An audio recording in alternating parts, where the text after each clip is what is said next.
बढ़ते मामलों के बीच देश की रफ्तार एक बार फिर से थमने लगी है। कई राज्यों में स्कूल कॉलेज को बंद कर दिया गया है। कई राज्यों में नाइट कर्फ्यू लगा चुका है और आपको बता दें दिल्ली में वीकेंड कर्फ्यू लगा दिया गया है। वहीं राजनीतिक गलियारे में भी कोरोना और ओमिक्रॉन ने हलचल पैदा कर दी है। दरअसल कई राजनेता कोरोना की चपेट में आ चुके हैं। वहीं राजनीतिक पार्टियां अपने अपने कार्यक्रम रद्द कर रही हैं। ये रैलियां यूपी में होने वाले चुनावों को लेकर चल रही थी। आपको बता दें कि अभी तक कई रैलियां भी हो चुकी हैं जहां बड़ी संख्या में भीड़ उमड़ी थी, जिसके बाद तमाम राजनीतिक कार्यक्रमों पर सवाल उठना शुरू हो गए थे।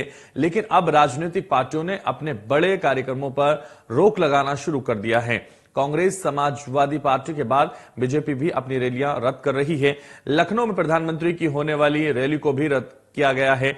ऐसे में बड़ा सवाल है कि क्या अब कोई पार्टी रैली नहीं करेगी या फिर हाल फिलहाल के लिए ये रैलियां रद्द की गई हैं। इन्हीं सवालों पर आज हम चर्चा करेंगे। चर्चा में खास मेहमान जुड़ेंगे, लेकिन उससे पहले लगातार आपको बता रहे हैं जिस तरह से कोरोना लगातार बढ़ रहा है उसको लेकर अब रैलियों पर रोक लगाई जा रही है।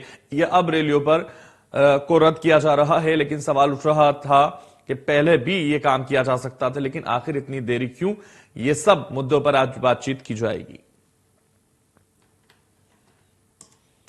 तो यूपी में जिस तरह से चुनावी माहौल है और चुनावी माहौल में हर एक राजनीतिक पार्टी लगी हुई है। यूपी में कोरोना के बढ़ते मामले, कांग्रेस और योगी आदित्यनाथ ने भी अपनी रैली रद्द की है। उत्तर प्रदेश विधानसभा चुनाव के प्रचार में जोर शोर से लगी कांग्रेस पार्टी ने अपने चुनावी कार्यक्रमों को रद्द कर दिया है। यह फैसला यूपी के बरेली में कांग्रेस की लड़की हूं लड़ सकती हूं मैराथन में सैकड़ों की संख्या में बिना मास्क के लड़कियों को और महिलाओं के हिस्सा लेने के बाद भगदड़ मची थी और उसके बाद ये हालात बन गए थे और फिर यह फैसला लिया गया। वहीं राज्य के मुख्यमंत्री योगी आदित्यनाथ ने भी नोएडा में गुरुवार को होने वाली रैली कैंसिल कर दी है। बताया जा रहा है कि नोएडा में कोरोना के बढ़ते मामलों की वजह से यह फैसला लिया गया है। नोएडा में पूरे राज्य में सबसे ज्यादा कोरोना के मामले दर्ज किए जा रहे हैं। हालांकि अभी यह स्पष्ट नहीं है कि कांग्रेस की तरह क्या भाजपा भी अपने सभी चुनावी कार्यक्रम रद्द करेगी, क्योंकि चुनावी रैलियों में हजारों की संख्या में लोग पहुंच रहे हैं और ऐसे में कोविड-19 प्रोटोकॉल को सुनिश्चित करना मुश्किल होता है। भारत में कोरोना वायरस के नए वेरिएंट ओमिक्रॉन के बढ़ते मामलों के बीच इतनी भीड़ जुटना एक चिंता की विषय बन चुका है। तो लगातार जिस तरह से यूपी में जो चुनावी रैलियां हो रही हैं उससे भीड़ एकत्रित हो रही है, उससे कोरोना का खतरा मंडरा रहा है।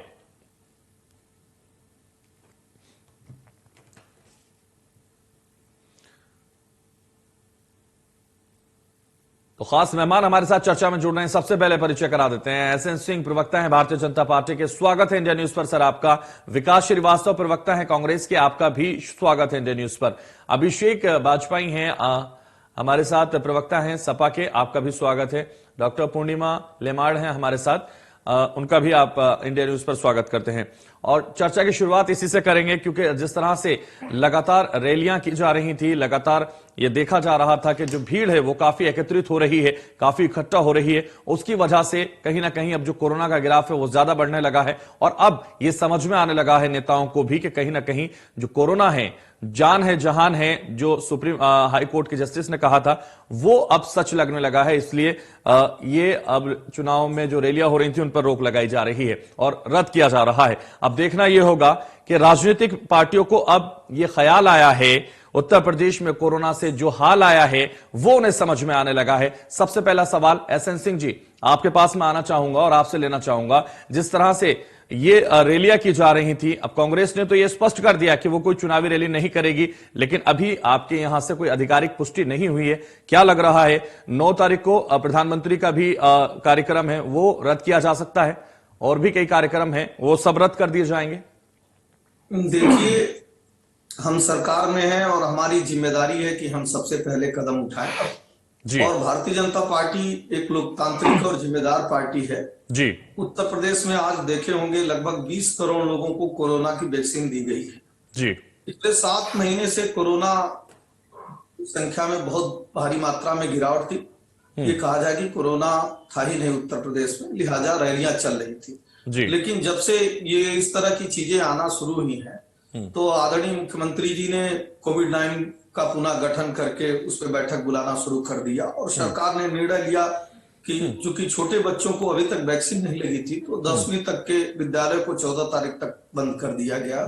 नाइट कर्फ्यू आप देखे होंगे, 10 से 6 बजे तक नाइट कर्फ्यू भी चल रहा है। और ये रैलियां तभी तक हुई जब तक कि कोरोना के मामले नहीं थे। लेकिन अगर कोरोना के मामले बढ़ेंगे तो जाहिर तौर पे भारतीय जनता पार्टी ऐसा नहीं चाहेगी कि एसएन सिंह जी, लेकिन अभी आधिकारिक पुष्टि कोई नहीं हुई है आपकी तरफ से, क्योंकि लगातार जो रैलियां हुई है ना, तो सबसे ज्यादा भारतीय जनता पार्टी की हुई है। लगातार जो दौरे प्रधानमंत्री के, मुख्यमंत्री के, लगातार गृह मंत्री और नितिन गडकरी, तमाम नेता जो आपके लगातार शीर्ष नेतृत्व के जो नेता हैं, वो लगातार उत्तर प्रदेश में पहुंचे हैं। और ऐसा नहीं है कि कोरोना नहीं था उस वक्त भी कोरोना बरकरार था। और विशेषज्ञों का कहना है कि कोरोना खत्म ही नहीं हुआ। देखिए, बहुत जिम्मेदार चैनल है आपका, और आपके माध्यम से भी आपके रिपोर्टर दिखाते रहते हैं। भारतीय जनता पार्टी संगठनात्मक बैठक और रैलियां और लोगों की तुलना में बहुत ज्यादा करती है। हमारे संगठन की जो पकड़ है वो जमीनी स्तर तक है, हम लोगों तक जाते हैं। वही हम कह रहे हैं सर, सबसे ज्यादा रैलियां आपकी हुई हैं। मैं उसको खूब बोल रहा हूँ, आप मुझे बोलने दीजिए, मैं बता तो रहा जी। हूँ कि अगर रैलियां हुई हैं तो उसमें कोई दिक्कत, उस समय तक कोरोना नहीं था। लेकिन अगर लगता है तो हम इस तरह से कोई बात नहीं कहेंगे कि हम वैक्सीन नहीं लगाएंगे या कोरोना है ही नहीं है। हम एक जिम्मेदार पार्टी के प्रवक्ता हैं और जिम्मेदार हम सरकार में है वहां पे, और भारतीय जनता पार्टी कोई ऐसा कार्य नहीं करेगी जो प्रदेश की जनता के हित में नहीं है। आप देखे होंगे, इसके पहले जब कोरोना आया था तो उस समय एक पार्टी के मुखिया ने कहा कि यह कोरोना की वैक्सीन हमको नहीं लगवाना चाहिए, इससे जो है ये मैं आपका इशारा समझ रहा हूँ की वैक्सीन है। और उन्हीं के एक पार्षद ने बयान दिया कि हो सकता है इससे नपुंसकता आ जाए। तो भारतीय जनता पार्टी किसी भी तरह से ऐसे गैर जिम्मेदाराना बयान से बचेगी। ठीक है। और आपके चैनल के माध्यम से भी मैं लोगों से अपील करना चाहता हूँ, वो संयम बरते हैं। लगभग 1.5 से 2 लाख स्क्रीनिंग प्रतिदिन हो रही है।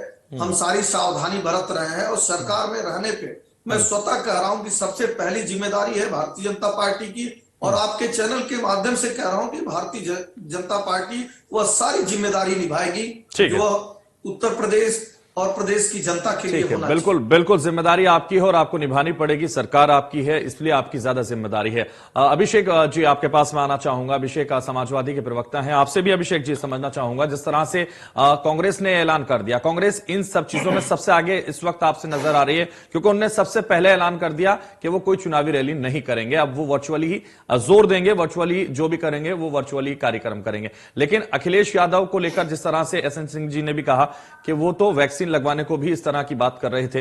अब वैक्सीन लगाने को लेकर भी अखिलेश तैयार नहीं थे और वैक्सीन लगाने का समर्थन वो नहीं कर रहे थे। अब दूसरी तरफ हम बढ़ते हैं, चुनावी रैलियां भी लगातार वो कर रहे हैं, उनकी चुनावी रैलियों में भी बेहद भीड़ एकत्रित हो रही है। इसको लेकर आपकी पार्टी क्या सोच रही है? देखिए, सबसे बड़ी बात, मैं आपके प्रश्न का जवाब दूं उसके पहले सिंह साहब के प्रश्न का जवाब दे दूं। जी। इन्होंने जो बात कही थी, ये वो लोग बोल रहे हैं जिनके अभी कुछ दिन पहले तथाकथित नेताओं ने बयान दिया कि ओमिक्रॉन जो है वो कोरोना बूस्टर है। तो आप समझ सकते हैं, जब इस तरीके से कोई बयान दे सकता है ओमिक्रॉन को कि कोरोना का बूस्टर है, तो और आप कैसे समझ सकते हैं कि कितने जागरूक होंगे। दूसरी चीज, आपको मैं एक छोटी से पेपर की कटिंग दिखा दे रहा हूं, जहां पे अस्पतालों की हालत कितनी दयनीय है, यह किसी से छुपा नहीं हुआ है। अवैध हॉस्पिटल चल रहे हैं जहां पे जो सरकार के मानक के अनुरूप नहीं है। दूसरी कटिंग में आपको दिखा दे रहा हूं कि जहां पे दवाइयों का शॉर्टेज है और डॉक्टर्स बेचारे क्या करें, क्योंकि जब दवाई नहीं है तो बाहर से उनकी मजबूरी है लिखना। कितनी बार कई बलरामपुर में भी आपको दिखा दूं कि जानते होंगे, अभी पेपर में बाकायदा निकला भी हुआ था कि बलरामपुर के मेडिसिन विभाग में भी स्टोर जो थे वो खाली पड़े। वैक्सीन लगाने का समर्थन करते हैं कि नहीं करते आप? नहीं, बिल्कुल, देखिए मैं समर्थन करता हूं, क्योंकि ये मेरी, आपकी पार्टी के नेता कह रहे थे कि वैक्सीन नहीं लगवाएंगे। नहीं, मेरी बात पूरी हो जाने दीजिए। देखिए, आदरणीय अखिलेश यादव जी ने जिस समय यह बयान दिया था तब कोरोना का इतना बड़ा रूप नहीं था, नंबर एक बात। तभी किसी को उस वक्त जरूरत नहीं थी वैक्सीन की, अब जरूरत है। सुन तो लीजिए, मेरी पूरी बात खत्म हो जाने दीजिए। उसके बाद जब प्रकोप होने लगा, जब हम सब लोगों ने अपने अपनों को खोना चालू कर दिया, तब आदरणीय अखिलेश यादव जी ने सबसे पहले वैक्सीन लगाने के साथ साथ सारे कार्यकर्ताओं को निर्देश दिया था कि जितना ज्यादा से ज्यादा हो सके लोगों को आप जागरूक करें और उनके पास मदद पहुंचाएं। और साथ में प्रदेश के नाम एक संबोधन भी दिया था, आपको याद होगा, जिसमें उन्होंने लोगों से कहा हुआ था कि आप वैक्सीन लगवाएं और ज्यादा से ज्यादा अपने लोगों का, बड़े बुजुर्गों का खास तौर से ख्याल रखें। ये संदेश का मायने होता है कि हम कितने अब जिम्मेदार रैलियां हैं। रद्द करने का संदेश भी दे देना चाहिए। नहीं, बिल्कुल, अभी हम कोई भी रैली नहीं कर रहे हैं ना, आगे भविष्य में हमने कोई प्लान किया है, सारे प्लान स्थगित कर दिए गए। आदरणीय अखिलेश यादव जी ने अपने कार्यकर्ताओं को निर्देश दिया है कि प्रचार के साथ साथ हमें एक दूसरे का हाथ पकड़ करके आगे बढ़ना है, लेकिन खास तौर से लोगों का ख्याल भी रखना है। इसी वजह से आदरणीय अखिलेश यादव जी ने अपनी सारी रैलियां स्थगित कर रखी हैं। ठीक है, चलिए विकास श्रीवास्तव जी हमारे साथ हैं, कांग्रेस से हैं। विकास श्रीवास्तव जी, आपके पास मैं आना चाहूंगा और आपसे समझना चाहूंगा, हालांकि ये जल्दबाजी जरूर दिखाई गई है कि कहीं ना कहीं ये अच्छी अनाउंसमेंट आपकी तरफ से हुआ है। जिस तरह से कहा जा रहा था कि जो चुनावी रैलियां हो रही हैं उससे जो भीड़ एकत्रित हो रही है उससे कोरोना फैल रहा है, ऐसे में जो कांग्रेस ने फैसला लिया है वो स्वागत योग्य है, लेकिन यह भी तब लिया गया जब भगदड़ मच गई बरेली में। देखिए, विशेषज्ञों की राय थी कि कोरोना है और कोरोना को लेकर जो एक कोविड का जो प्रोटोकॉल है उसको हमेशा इन रैलियों में जो भी कांग्रेस ने प्रोग्राम आयोजित कराया उसमें हमेशा उसका अनुपालन हुआ। अगर तादाद से उम्मीद से ज्यादा इकट्ठा हो जाएगी तो उसको संभालने का काम उत्तर प्रदेश की सरकार का है और हम किसी भी आयोजन को अकेले कांग्रेस वॉलंटियर्स के दम पे नहीं करते। अगर कहीं भगदड़ मचती है और अव्यवस्था पहुंचती है तो उस जिले के प्रशासन की पूरी जिम्मेदारी आयोजकों की नहीं है, आपके कार्यकर्ताओं की नहीं है, आपका संगठन मजबूत नहीं है, इसलिए इसको देखिए, आयोजकों अगर बच्चियां हजारों की संख्या में 10,000 20,000 संख्या में आ रही है और आयोजक वहां पर 20,000 नहीं हो सकते, अगर 20,000 आयोजक होंगे तो 40,000 की भीड़ हो जाएगी। मान लेते हैं विकास श्रीवास्तव जी मान लेते हैं कि आपको बड़ी फिक्र है, आपने अनाउंसमेंट सबसे पहले कर दिया, लेकिन रैलियां तो प्रतिज्ञा यात्राएं तो आपने भी खूब की हैं, बरकरार तो तब भी था कोरोना। देखिए, राजनीति में लोकतंत्र में अगर उत्सव होगा और चुनाव आयोग और चुनाव की व्यवस्था है तो वो व्यवस्था किसी भी महामारी के वजह से रुक नहीं पाती है। एक व्यवहारिक प्रश्न है कि अगर हम भोजन नहीं लेंगे, दूध लेने नहीं जाएंगे, राशन नहीं खरीदने जाएंगे तो महामारी रुक नहीं सकती, तो उसका ख्याल भी नहीं रखा जा सकता। ख्याल क्या है? ख्याल प्रोटोकॉल का अनुपालन है। कई तस्वीरें प्रतिज्ञा यात्रा की भी ऐसी आई जिसमें मास्क नहीं लगा रखा था लोगों ने। अगर लोग नहीं लगाते हैं, इसका अनुपालन कराने का काम उत्तर प्रदेश सरकार का है। उन्होंने जो कानून बनाया उसका अनुपालन उत्तर प्रदेश सरकार ठीक है। विकास श्रीवास्तव जी, ठीक है, विकास श्रीवास्तव जी मैं आऊंगा आपके पास। सलाह दे सकते हैं, मास्क विकास श्रीवास्तव जी मैं आऊंगा आपके पास, ठीक है। डॉक्टर पूर्णिमा भी हैं, उनका भी परिचय करा देते हैं और उनसे भी जान लेते हैं वो क्या समझ रही है। जिस तरह से डॉक्टर पूर्णिमा, मैं आपसे पास आना चाहूंगा और आपसे समझना चाहूंगा, जिस तरह से कोरोना लगातार बरकरार है और कोरोना कभी गया ही नहीं, ये हमारी भूल थी कि हम सोच रहे थे कि कोरोना चला गया दूसरी लहर के बाद, लेकिन तीसरी लहर अब सिर पर खड़ी है। लगातार जो रैलियां की जा रही थी उससे जो कितना नुकसान हुआ है अब वो रिजल्ट सामने आने लगे हैं। रैलियां सभी पार्टियों की तरफ से की जा रही थी, चाहे अखिलेश यादव हो, चाहे कांग्रेस हो, चाहे भारतीय जनता पार्टी हो, सभी की तरफ से की जा रही थी। अब उसके दुष्परिणाम भी सामने आने लगे हैं। अब यह समझ में आ गया कि कोरोना बेहद फैल चुका है, इसलिए अब इस तरह के अनाउंसमेंट लगातार किए जा रहे हैं। क्या यह देरी नहीं हुई इस तरह के अनाउंसमेंट में, इस तरह के ऐलान में? बिल्कुल, आपका कहना बिल्कुल सही है कि बिल्कुल अनाउंसमेंट में देरी तो हुई है। लोगों को लगा एक बार को कि कोरोना चला गया है, बट कोरोना कभी गया ही नहीं था, क्योंकि सरकार ने कभी आदेश दिए ही नहीं। आपको अगर याद होगा, जब केसेस कम भी हो गए या बहुत कम हो गए, कोविड वार्ड्स बंद कर दी गए, तब भी हमेशा ये कहा गया कि आप हमेशा मास्क जरूर लगा के रखें। हम भी जब क्लिनिक में जाते हैं, को भी मतलब एक आदत ही हो गई है अब तो कि मास्क लगाने हैं, कोरोना है या नहीं। अगर आपको ध्यान हो, अभी कुछ दिन पहले ही, कल सबसे ज्यादा पेशेंट अमेरिका में मिले हैं, 10 लाख पेशेंट्स मिले हैं अमेरिका में, जहाँ की जनसंख्या और जिनका डेवलपमेंट बहुत ज्यादा है जी। अब इंडिया की जनसंख्या आपको पता है 125 करोड़ से ऊपर है, ठीक है। वैक्सीनेशन मान लीजिए 100 करोड़ से ज्यादा लोगों का हो गया है, ठीक। बट फिर भी अगर आप ये समझिए कि जितनी भी रैलियां होती हैं, मैं किसी के खिलाफ नहीं हूँ कि सरकार क्यों कर रही है। बिल्कुल, हम तो जनरली बात कर रहे हैं, किसी पार्टी से हमें कोई मतलब है। नंबर ऑफ पर्सन जो भी नेता कर रहे हैं, ठीक है, लेकिन ये उनका काम है, उनका भाई प्रचार है, ठीक है, उनको करना है, वो अपने हिसाब से जो उनको समझ में आ रहा है वो कर रहे हैं। बट जनता की भी ये जिम्मेदारी है, क्योंकि सरकार ने आपको सारे प्रोटोकॉल पहले से दिए हुए हैं। सबको पता है मास्क पहनना है, सबको पता है कि वैक्सीनेशन कराना है, सबको पता है कि कितने गज की दूरी, 2 गज की दूरी है जरूरी। हमेशा टीवी पे, चैनल पे, रेडियो में, अखबार में, हर जगह ये चीज कभी आनी बंद ही नहीं हुई।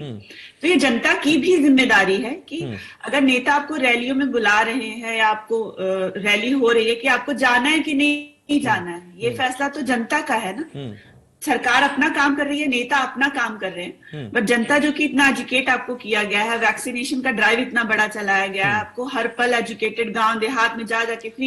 डॉक्टर पूर्णिमा, मैं इंटरप्ट करना चाहूंगा। जिस तरह से आपने कहा कि ये जिम्मेदारी जनता की भी है, कई जगह देखा जाता है डॉक्टर पूर्णिमा कि कई लोगों के पास मास्क नहीं है, और जब उनसे पूछा जाता है आपने मास्क नहीं लगाया तो वो कहते हैं हमें कुछ दिक्कत नहीं है, हमें पता ही नहीं कोरोना है कि नहीं है। कई जगह जागरूकता की कमी है। तो अगर रैली ना की जाए तो वो लोग जाएंगे ही नहीं। कुछ लोग तो इतने खाली हैं कि वो बेचारे चले जाते हैं, उनको पता ही नहीं वो कहां खड़े हैं, क्या कर रहे हैं। तो इसलिए इस तरह से अगर ये आयोजन ना किए जाएं ऐसे वक्त में जब कोरोना लगातार फैल रहा हो, इस तरह का फैसला अगर हमारे राजनीतिक दल ले लें या चुनाव आयोग ले ले, तो इससे भला हो जाएगा देश का, इससे उत्तर प्रदेश का भला हो जाएगा। और कई बार एक और सवाल मैं इसमें ऐड करना चाहता हूं डॉक्टर पूर्णिमा। जिस तरह से बताया जा रहा है जो वेरिएंट है कोरोना का, जो ये वेरिएंट है ओमिक्रॉन, ये 15वां वेरिएंट है। इसके बाद भी और वेरिएंट आ सकते हैं, इससे पहले भी और वेरिएंट आए, और इसके साथ साथ ये डेल्टा भी है। तो ये अगर लोग ये मान लें कि ओमिक्रॉन इतना खतरनाक नहीं है, लेकिन डेल्टा तो चल रहा है ना साथ में, लगातार वो बरकरार है। देखिए, ओमिक्रॉन मानना कि बहुत खतरनाक नहीं है, लेकिन इसका जो इन्फेक्शन रेट है वो 100 टाइम्स ज्यादा है पिछले वाले कोरोना से। भले ही आप जल्दी ठीक हो जाएंगे हफ्ते भर में, लेकिन इसका जो इन्फेक्शन रेट है वो 100 टाइम्स ज्यादा है पिछले वाले कोरोना से। तो ऑब्वियसली सतर्क रहना जरूरी है, इम्यूनिटी बढ़ाना जरूरी है। तो ऐसे में क्या संदेश उन दर्शकों को, उन लोगों को जो रैलियों में जा रहे थे, क्या देना चाहेंगे, और किस तरह से हम इस ओमिक्रॉन से बच सकते हैं, वो भी हमारे दर्शकों को आप बताइए। बिल्कुल, देखिए, नेताओं का अपना काम है, चुनाव आयोग का अपना काम है, एज ए डॉक्टर लोगों को समझाना हमारा काम है कि ऑब्वियसली रैली है, सिनेमा हॉल है, या कोई भी ऐसी जगह है जहां पे आपको भीड़। आप न्यू ईयर की ही बात ले लीजिए, आप अगर बाहर सड़क पे निकले होंगे तो आपको लगा ही नहीं होगा कि कहीं ओमिक्रॉन है या कहीं पे कोरोना है। ये लोगों की भी जिम्मेदारी है, लोगों को भी जागरूक होना होगा कि हमें इस तरह की भीड़ भाड़ वाली जगह है, चाहे रैली है, सिनेमा हॉल है, मल्टीप्लेक्सेस हैं, या और मैराथन होती है, जैसे आपने बताया भगदड़ हो गई लड़कियों वाली दौड़ में, इन सारी जगहों पे जाने पे खुद ही बचें। मास्क हमेशा लगाए रखें, क्योंकि यही तरीका है कि अगर आप बाहर जा रहे हैं तो आप जो है इस वेरिएंट से बचे रहेंगे, कोरोना के वेरिएंट से बचे रहेंगे। और सबसे मेन बात, क्योंकि इतने बार कोरोना से आदमी जुड़ चुका है, ऑलमोस्ट हर आदमी की इम्यूनिटी बहुत ही लो लेवल पे है। सबसे मेन बात, अगर विटामिन डी डेफिशिएंसी है तो विटामिन डी जरूर लें, धूप जरूर लें, नहीं तो इंजेक्शन आते हैं विटामिन डी के, वो लीजिए, टैबलेट्स लीजिए। विटामिन B12 एक बहुत इंपॉर्टेंट है, जो लोग भूल जाते हैं कि हमारे शरीर में डेफिशिएंसी हो सकती है, जो कि बहुत बड़ा इम्यूनोमॉड्यूलेटर है हमारी बॉडी का। उसकी अगर कमी है तो वो जरूर चेक कराएं, वो जरूर लें, क्योंकि वो बहुत रिस्पॉन्सिबल है आपकी इम्यूनिटी बढ़ाने के लिए। और तीसरे नंबर पर आपको जो है कहीं से भी आप बाहर से आ रहे हैं, सबसे लास्ट और सबसे सटीक बात, कहीं भी आप बाहर से काम करके, नौकरी से, जॉब से, बिजनेस से, क्लिनिक से, ऑफिस से, कहीं से भी आ रहे हैं, घर आकर कपड़े जरूर बदलें और अपने हाथ साबुन से जरूर धोएं, उसके बाद ही कोई चीज को टच करें। और इम्यूनिटी के लिए अपने लाइफस्टाइल मॉड्यूलेशन जरूर करें, तभी आप बचे रह सकते हैं, क्योंकि इम्यूनिटी स्ट्रांग होना ही कोरोना का एकमात्र विकल्प है। अगर आप स्टेज 1 से ग्रसित हैं तो आप स्टेज 2 में नहीं जाएंगे, अगर वैक्सीनेशन हुआ है। स्टेज 2 तक पहुंच गए तो स्टेज 3 तक नहीं जाएंगे। वैक्सीनेशन जरूर कराएं, और ऑब्वियसली जैसा कि हमेशा कहते आए, मास्क जरूर पहने, इन सब मानकों का ध्यान हमेशा रखें, तभी आप बच पाएंगे। बिल्कुल, तो तभी बच पाएंगे। बेहद महत्वपूर्ण दिशा निर्देश आपने दिए हैं लोगों को, और इसको अगर वो फॉलो करेंगे तो वो बिल्कुल ठीक रहेंगे। डॉक्टर एसएन सिंह जी, मैं आपके पास आना चाहूंगा।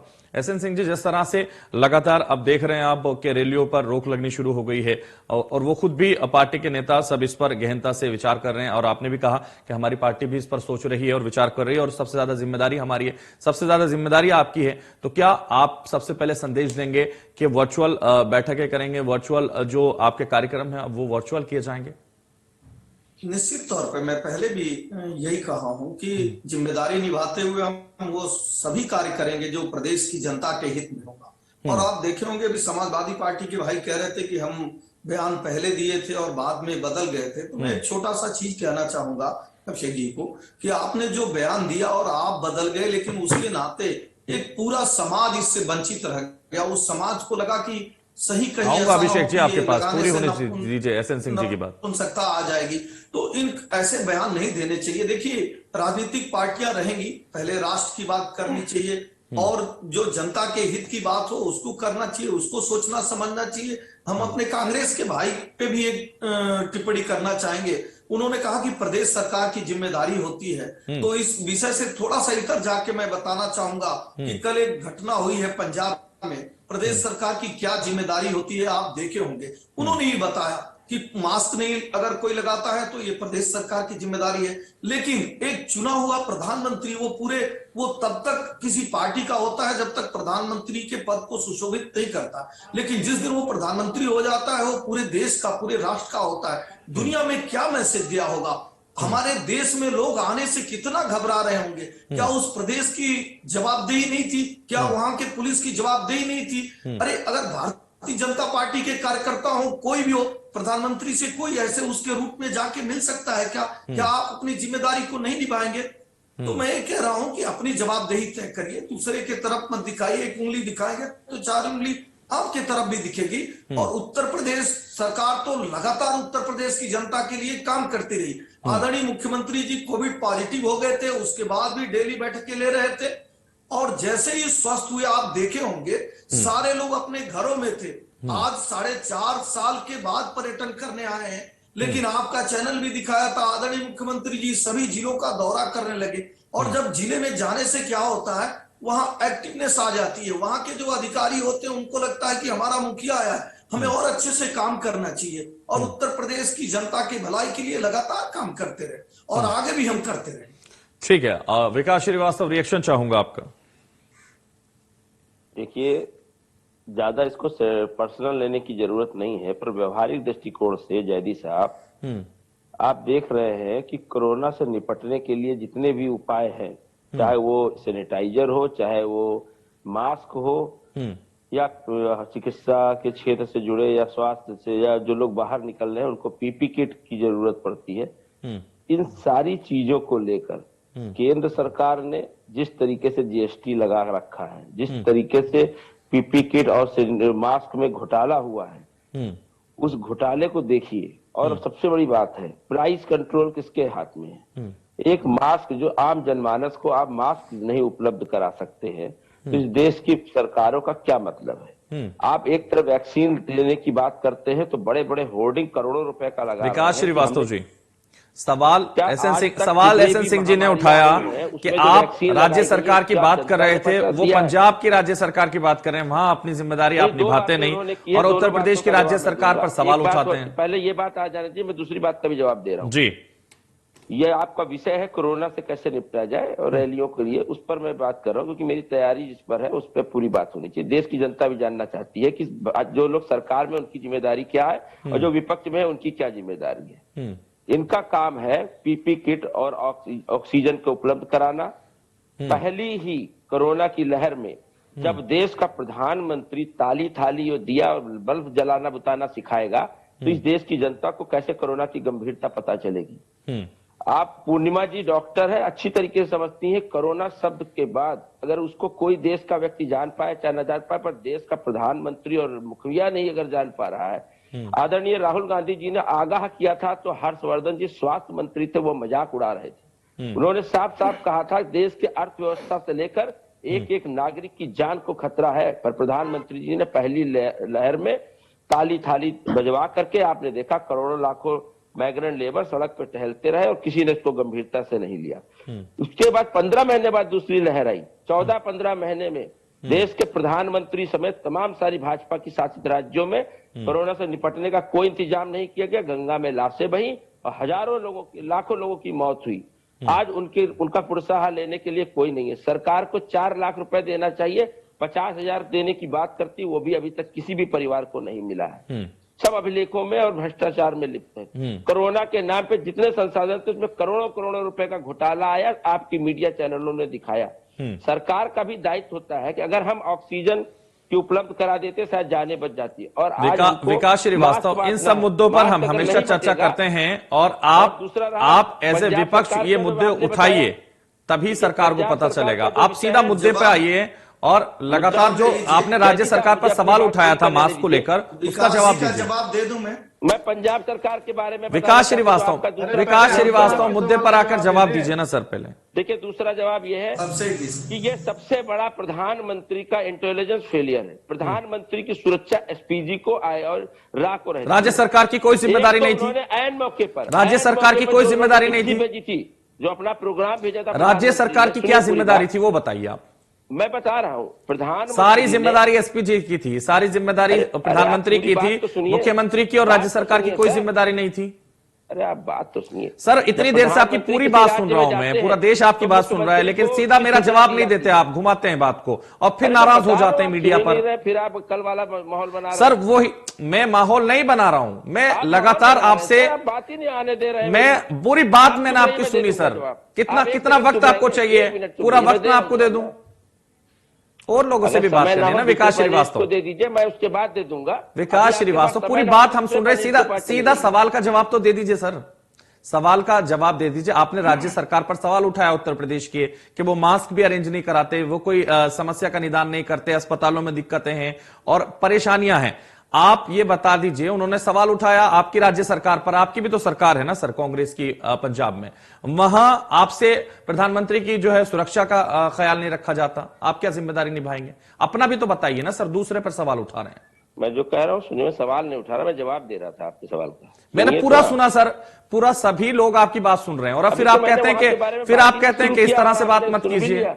मैंने तो अभी कुछ बताया ही नहीं। पंजाब सरकार का स्टैंड क्या, पंजाब सरकार का स्टैंड मत बताइए, लेकिन बता रहे थे कि प्रधानमंत्री जी का इंटेलिजेंस फेलियर है, तो मैं ये पूछना चाहूंगा, प्रधानमंत्री जी ने वो एसएन सिंह जी, एसएन सिंह जी, चलिए ठीक है, ठीक है, उस मुद्दे पर हम बात, जिस मुद्दे पर बातचीत हो रही है, एसएन सिंह जी, एसएन सिंह जी, अब हम सीधे मुद्दे पर आ जाते हैं। अभिषेक जी के पास मैं आना चाहूंगा, ठीक है।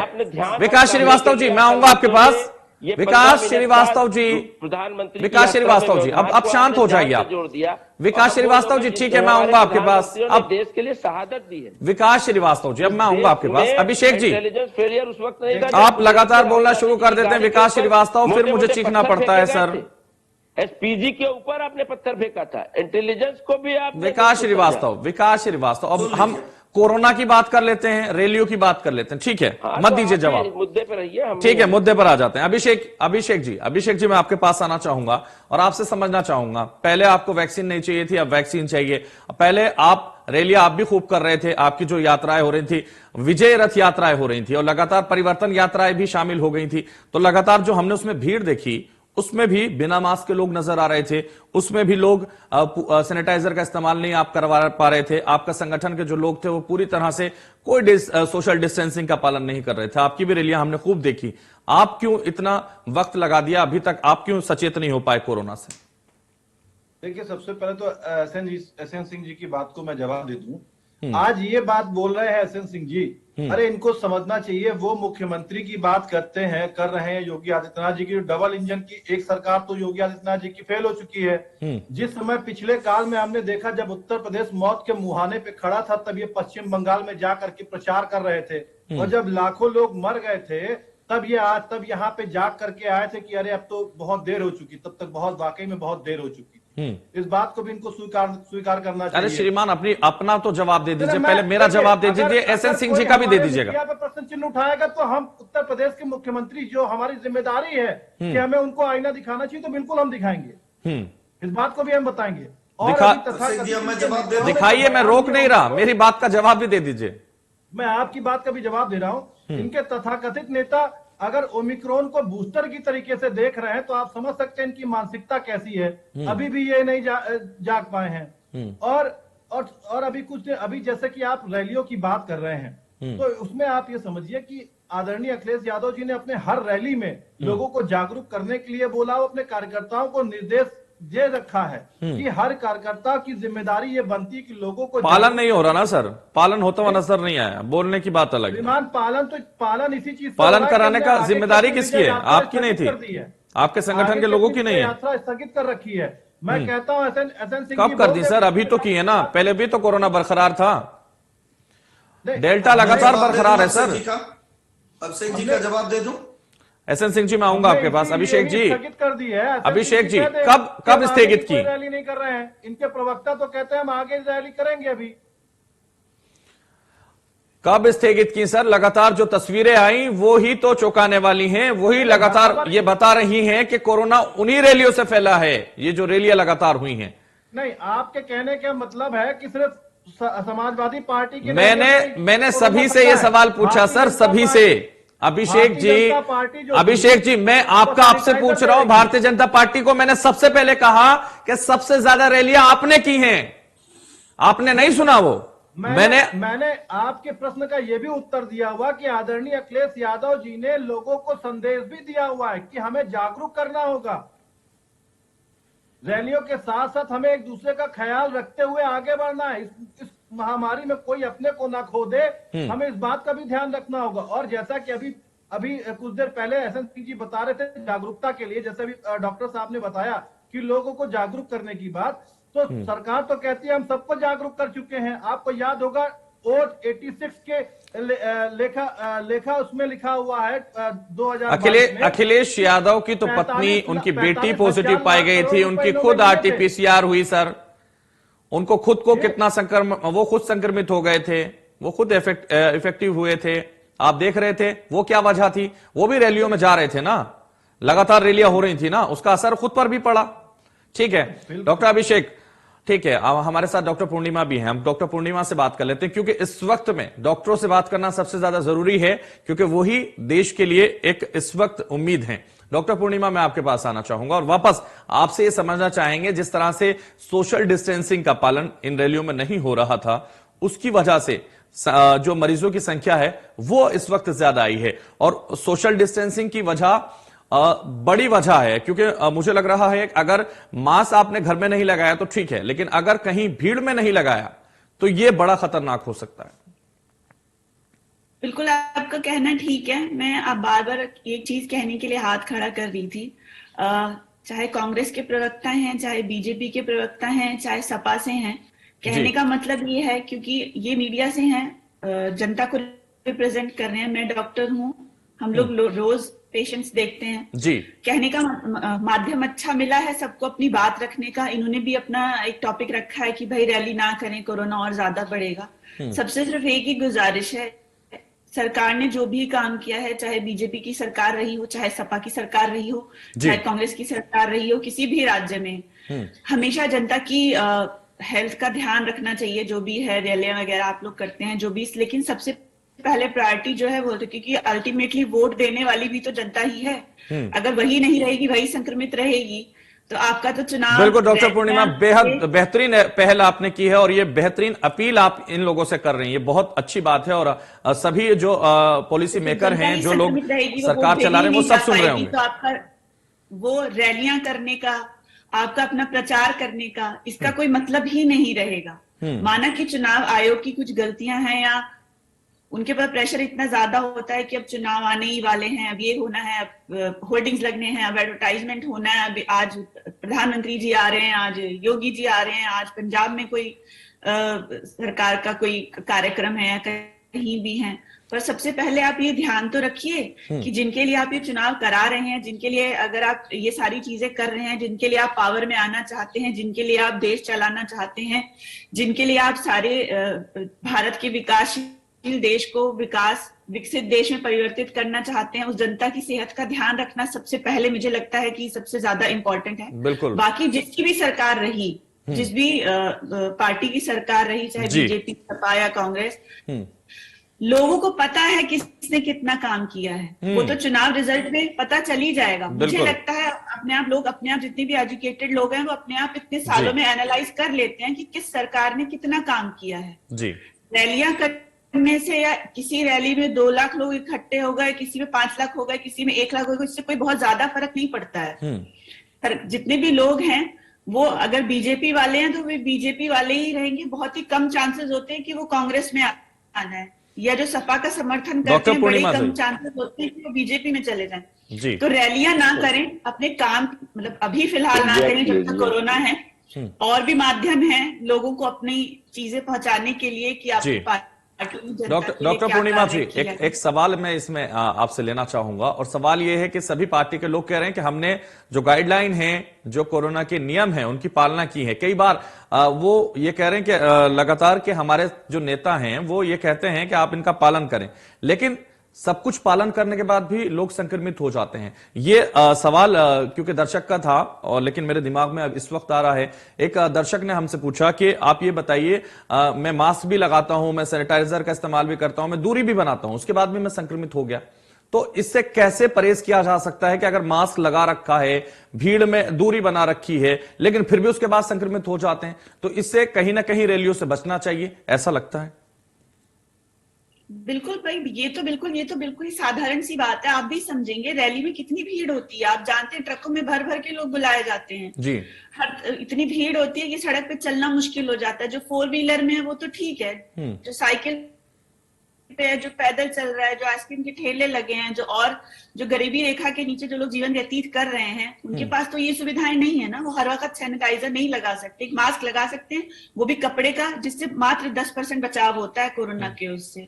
वो N95 या इस तरह के पीपी किट का उपयोग करके अपने को नहीं बचा सकते। जी। तो सलाह तो यही है कि जितना दूरी बनाएंगे या जितना अलग रहेंगे, जितने भीड़ भाड़ वाले इलाकों से बचे रहेंगे, उतना अच्छा है। क्योंकि आज भी बहुत सारे लोगों को आपने देखा होगा वही ब्लू वाला मास्क लगा के रखते हैं। मैं फिर बताना चाहती हूँ, N95 मास्क जो होता है वो सबसे बेहतर होता है। उसमें 24 घंटे लगते हैं। अगर आप किसी पेशेंट के साथ खड़े भी हैं तो भी आपको जो है संक्रमित होने में 24 घंटे से ज्यादा का टाइम, 24 घंटे आप उसके साथ रहेंगे तब आपके अंदर जो है वायरस जो है आएगा।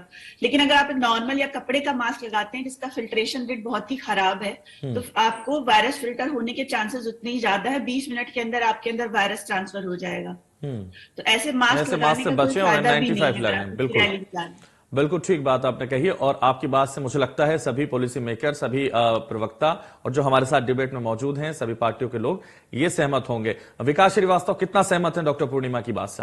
आपसे शुरू करते हैं। देखिए, डॉक्टर साहब की बात से मैं पूर्णतः सहमत हूँ। और अब ये महामारी एक्ट जो है, ये इसका पूरा अनुपालन कराने की रिस्पॉन्सिबिलिटी सेंट्रल गवर्नमेंट की होती है। आप वैक्सीन दे रहे हैं, वैक्सीनेट कर रहे हैं लोगों को, ये धर्म है और ये हमेशा पूर्ववर्ती सरकारों ने भी किया है। सभी पार्टी से डॉक्टर पूर्णिमा ने निवेदन किया, उसके बाद भी आपने सीधा ठीकरा केंद्र सरकार पे फोड़ दिया। भारतीय जनता पार्टी की जिम्मेदारी है कि देखिए, केंद्र सरकार पर ठीकरा नहीं फोड़ा जाता है। एक जिम्मेदार विपक्ष और पूर्ववर्ती सरकार चला चुका है। उन्होंने तो ये भी कहा कि जनता की जिम्मेदारी है, जनता की सारी जिम्मेदारी है। देने के साथ साथ सरकार को चाहिए कि जितने भी कोरोना रोकने के संसाधन है, जिसमें मास्क सबसे बड़ी इंपॉर्टेंट चीज है, N95 मास्क सरकार को, जनता को फ्री मुहैया कराना चाहिए, ना कि उसपे जीएसटी के नाम पे करोड़ों रुपया का घोटाला करना चाहिए। राज्य सरकार को, केंद्र सरकार को, करोड़ों रुपया, राज्य सरकार को, केंद्र सरकार को, केंद्र सरकार का रिस्पॉन्सिबिलिटी होती है, क्योंकि महामारी जो होती है उसकी एक एक गाइडलाइन केंद्र सरकार तय करती है। राज्य सरकारों को जीएसटी का हिस्सा देना चाहिए, क्योंकि जो अभी तक केंद्र सरकार नहीं दे रही है। कई सारे राज्य हैं जिनको जीएसटी वसूल के तो दे रहे हैं जनता से, पर केंद्र सरकार उनका हिस्सा उनको वापस नहीं कर रही है। अभी तक जीएसटी काउंसिल की एक भी मीटिंग नहीं हुई है। अब जो भी मैं बात करूंगा वो तथ्यों पे करूंगा। ऐसा नहीं है कि हम विपक्ष में है तो इसका मतलब सरकार पे उंगली ही उठाए। कुछ रिस्पॉन्सिबिलिटी सरकार में रहते हुए ही कर सकते हैं। हम सरकार में नहीं है इसलिए फ्री मास्क नहीं बांट सकते। N95 मास्क देश के 130 करोड़ लोगों को लगातार सरकार को देना चाहिए, और इसका टैक्स तो नहीं वसूलना चाहिए, फ्री देने का प्रयास करना चाहिए राज्य सरकार के सहयोग से, और भारी भरकम वसूली नहीं लेना चाहिए। राज्य सरकारों को भी देना चाहिए ना, घोटाला नहीं होना चाहिए। राज्य सरकारों की जिम्मेदारी क्या है? नाम पर नकली मास्क आप दे, राज्य सरकारों की भी तो जिम्मेदारी है सर। राज्य सरकार भी तो मास्क दे सकती है। डॉक्टर्स को, अधिकारियों को FIR दर्ज करी है। करोड़ों रुपए का घोटाला हुआ है। इसी उत्तर प्रदेश की सरकार ने घोटाला किया है। ठीक है, वो भी कोरोना किट में भी और मास्क में भी। ठीक है, N95 के नाम पे नकली मास्क स्वास्थ्य कर्मियों को दिया गया, नकली। ठीक है विकास श्रीवास्तव जी, डॉक्टर चीजों को भूलना नहीं चाहिए। अभिषेक बाजपेयी जी विपक्ष में है, इसका मतलब नहीं है हम टिकरा फोड़ रहे हैं। ठीक है, अभिषेक बाजपेयी जी आप बताइए। मैं आपको उदाहरण के तौर पे एक छोटी सी घटना याद दिला देता हूँ। यही मोहनलालगंज के थोड़ा सा आगे आप बढ़ेंगे तो बछरावा के पास में ही भौसी एक गांव पड़ता है, जहाँ पे एक छोटा सा स्वास्थ्य केंद्र है। वहां उस भौसी गांव में आपको बताऊं कि तकरीबन 30% लोगों को अभी पहला डोज ही नहीं लगा है। अभी मैं कुछ दिन पहले, तकरीबन 7-8 दिन पहले प्रचार के लिए गया हुआ था, मैं स्वयं गया हुआ था। तो जब मुझे पता चला तो मैंने स्वयं से लोगों को जागरूक किया और मैंने लोगों से कहा था और मैंने कई सारे चैनल्स पे और कई सारे जगह पे मैंने इस बात को बोली थी कि सरकार के कानों तक आवाज भी पहुंच जाए, लेकिन अभी तक वहां पे किसी भी प्रकार का प्रबंध नहीं है। इवन और छोड़िए, जो वहां पे बुनियादी सुविधा शौचालय की होती है उस तक की भी व्यवस्था नहीं की। जबकि लेकिन अखिलेश यादव तो कह रहे थे बीजेपी की वैक्सीन नहीं लगवाएंगे। देखिए, जब हमारी सरकार आ जाएगी तब वैक्सीन लगवाएंगे। हमसे भी ले लीजिए। मैंने बात क्या आप कही थी, सबको समय दिए हैं, भारतीय जनता पार्टी से भी जवाब ले लीजिए। एसएन सिंह जी, बस आप ही के पास आऊंगा और आप ही को समय दूंगा। बोल चुके हो, मैं सबकी बात सुनने के लिए थोड़ा ना बैठा हूं। एसएन सिंह जी, मैं आप ही के पास आऊंगा और अब आप ही से जवाब लूं। तो आप उस बात को अनर्गल लेकर के जा रहे हैं। मैं सरकार की कमी को बता रहा हूं ताकि लोग आहत ना हो वहां पे। आप अपनी बात नहीं बताएंगे, लेकिन ठीक है एसएन सिंह जी, साहब जब प्रधानमंत्री गंभीर नहीं है, गुमराह करना भी आप ही का काम था सर, गुमराह भी आपने किया था। एसएन सिंह जी, एसएन सिंह जी आपके पास है। अभिषेक जी, ठीक है, अब अभिषेक जी सुन लीजिए, ठीक है अभिषेक जी, ठीक है। एसएन सिंह जी नाराज हो रहे हैं कि उनके पास नहीं आए। एसएन सिंह जी आपके पास आता हूं। मास्क उपलब्ध कराना केंद्र सरकार की जिम्मेदारी ठीक है अभिषेक जी, अभिषेक जी अब ठीक है। विकास श्रीवास्तव अब शांत हो जाइए। एसएन सिंह जी बताइए। अब सुन लीजिए, विकास जी सुनिए। सारी जिम्मेदारी आपकी है, केंद्र सरकार की आपकी है। मोदी जी का भाषण भी सुनिए किस तरह। विकास श्रीवास्तव जी अब शांत हो जाइए, अब शांत हो जाइए। अरे सुनिए, अभी आपके सीने पे लंबे सवाल उठने लगेंगे, मैं सुनाऊंगा तो आप। विकास श्रीवास्तव जी अब शांत हो जाइए। तथ्यों की एक जानकारी नहीं है पंजाब के बारे में एक सवाल। विकास श्रीवास्तव जी, जब आप बोल रहे थे कोई इंटरप्ट नहीं कर रहा था, अब आप शांत हो जाइए। विकास श्रीवास्तव जी अब आप शांत हो जाइए, इंटरप्ट मत कीजिए। आपके बोलने में किसी ने इंटरप्ट नहीं किया, आपको किसी ने हस्तक्षेप नहीं किया। नहीं, सच्चाई आ जाए प्रधानमंत्री। ठीक है सर, जवाब तो लेने दीजिए ना। अब सच्चाई का जवाब भी तो देंगे वो। हाँ, इसका जवाब देने की प्रधानमंत्री जो ताली बजा करके कोरोना का मजाक बना रहे थे। जवाब दे रहे हैं, अब जवाब दे रहे हैं विकास श्रीवास्तव, सुन लीजिए। इनके कानों में ये बात आना बहुत जरूरी है। प्रदेश और देश की जनता के लिए कांग्रेस के लोग कभी खड़े नहीं रहे। आप देखिए, यह एक बड़ी आपदा दुनिया में आई और वो विकास श्रीवास्तव सुन लीजिए। लेकिन केंद्र सरकार की जिम्मेदारी, आपका सवाल उन्होंने सुन लिया सर, वो जवाब दे रहे हैं, सुन तो लीजिए आप। सुनिए, बहुत ज्यादा आपको दर्द होगा तो सुनिए। देखिए, यह बीमारी जो है पूरी दुनिया में आई, केवल भारत में नहीं आई। लेकिन आज सीना ठोक के भारत ने वैक्सीन बनाया और स्वतः भारत का वैक्सीन। आप सुनेंगे कि नहीं सुनेंगे? सुनिए, थाली बजाना ठीक है, लेकिन आप की गुलामी करना ठीक नहीं है। विदेशों में जाके भारत की ठीक है, मेरे पास चर्चा को यही समाप्त करना होगा क्योंकि मेरे पास वक्त की बहुत कमी है। इसलिए आप सब लोगों का मैं शुक्रिया अदा करूंगा। एसएन सिंह जी, विकास श्रीवास्तव जी, अभिषेक वाजपेयी जी, डॉक्टर पूर्णिमा जी, आपका भी बहुत शुक्रिया इस चर्चा में जुड़ने के लिए। तो फिलहाल इस चर्चा में बस इतना ही। दीजिए मुझे इजाजत और आप देखते रहिए इंडिया न्यूज।